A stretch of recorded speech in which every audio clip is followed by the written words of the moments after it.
وصفتنا لليوم الفول المبخر بطريقة جدا سهلة وجدا لذيذة يا جماعة، رهيب، لازم تجربوه.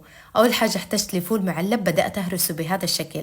هضيف عليها كشنة السعودية الجاهزة، موزونة وطبيعية 100%. الكشنة هذه تختصر عليك الوقت عشانها مسبكة وجاهزة للاستخدام. وكمان عندهم البابا غنوج والحمص الكلاسيك وحمص بالفلفل، طبيعية 100% وجاهزة للأكل، بالإضافة لصوص الطحينة الجاهز وكمان الحمص المعلب، تقدري تبدعي بالوصفات فيه.